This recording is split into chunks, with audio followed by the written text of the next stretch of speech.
خيمة رويني، خليني أشوف. يتلذذ فيه يا نتاع. أقسم بالله العظيم قهر. أمانة يرتجف جسمي، أشهد الله إني شفت المقطع وإني أرتجف. واحد يتخيل أمه الأخت في هذا الموقف، واحد مثل هذا ما يسوان عليه هنا. شوف المقطع ورجع نعقب. محتوى مو بطريقة الشحاتة اللي موجودة في برنامج التيك توك للتسول. أسجل البث وديعة في أكبر قناة في العالم بعد. يلا انزين، الله يحميك. انتم ما تعرفوا العرب بهالطريقة بالتسول هذا اللي انتم قاعدين تسوونه. احنا محتاجين مخيم يا اخوي. المحتاج عنده عزة نفس. انا عزة نفسي يا اخوي، عملني فقيرة وبالحاجة. خلاص مرة تعرفين شو تسوين؟ انا بقول لك شو تسوين. تعرفين شو تسوين؟ اشتري 3 كيلو طحين. سوي طحين، انزين سوي طحين، سوي خبز وبيعي، افضل من هالشغله هاي. اخوي القاني ما يحس بالفقير، بس احنا لا والله يحس، والله يحس. الله احنا قاعدين مخيم وما حد حاسبينا. خلاص خذي، اوكي خلاص مو مشكله، شلي التليفون خذي لي لفه بالمخيم. يا اخوي هاي خيمتي. شوف اطلعي برا. انا ما ابغي هالخيمه. على راسي يا اخوي. انا ما ابغي هالخيمه.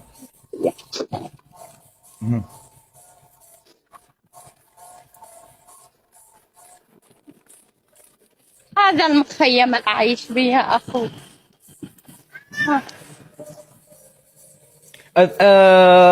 اشوف الخيم اللي موجوده هنا داخل.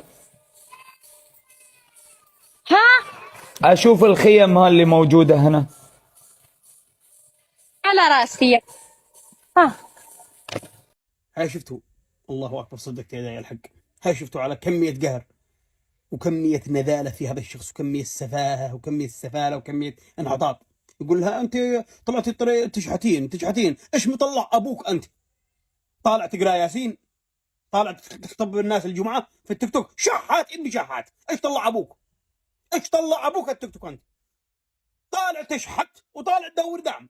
إذا كانت هي وسط المخيم وتبحث عن دعم تستر حالها وتستر أولادها وتطعم أطفالها، أنت عند أبوك عماير وعند أبوك سيارات جي كلاس. إيش مطلع أبوك؟ شحات ومعك فلوس. هي ما أخرجها إلا مستورة عفيفة، مغطيها جسمها ومغطيها وجهها، وطالعة في التيك توك مثلها مثل غيرها، وفي مخيم وبين البرد وبين الثلج تبحث عن ما يسد رمق أولادها، وأنت عندك السيارات وعندك القصر وشحات ابن شحات. هي أشرف منك ومن اللي خلفك. في الوقت الذي كانت أنت وأجدادك تبحث عن كسبة خبز في صحراء الجزيرة العربية، كانوا الشاميين واليمنيين ناطحة سحاب، تاريخ وحضارة ممتدة لعشرات آلاف من السنوات، وأنت لم تكن شيئا تذكر، عبارة عن نطفة قذرة في ركب أحد الرحالة العرب. كنت في الصحراء تبحث عن خيرة تأكله يوم من الأيام. قبل 30 سنة لم تكن شيئا مذكورا، وقبل 3000 سنة كانوا الشاميين عند عين الشمس، حضارتهم سابقة الزمن. والآن تطلع أنت يا أمعة، أنتوا الكويت اللي طلع يقول أنتوا شحاتين، أنتوا ما راح تقتنون. من أنت أبوك وإيش تاريخك؟ أعطاكم الله شوية مال، أحمد الله وبوس يدك وعرف حجمك وعرف مكانك. هذا أختك وهذا شرفك وعرضك. بدل ما طلعت هنا هكذا قدام الملايين وتطلعها من الخيمة وتصور لك الخيام إنها بالصحراء، كمان تهينها. لا تطلع معها، ما تريد تساعدها لا تطلع معها. أصلا هذه كذا أصلا خرج طحين وبيع طحين أشرف لك من هذا المهنة. هي شريفة عفيفة قبل ما تولد أنت واللي خلفك. أنت قاعد تشحت وتمد يدك وكبسوا وادعموا، وعندك جي كلاس وعندك فلة وعندك راتب. هي ما راح تذل نفسها منك. أنت شحات ومعك فلوس. والله ما أخرجها إلى هذا التيك توك إلا الحاجة، وهي وسط المخيم. وشفتها بالخيمة يا نذل الرجال. هذا لا يمثل الإمارات ولا شعب الإمارات، وهذاك الكويتي السفيه لا يمثل الكويت ولا الشعب الكويتي. هؤلاء نخالة قومهم.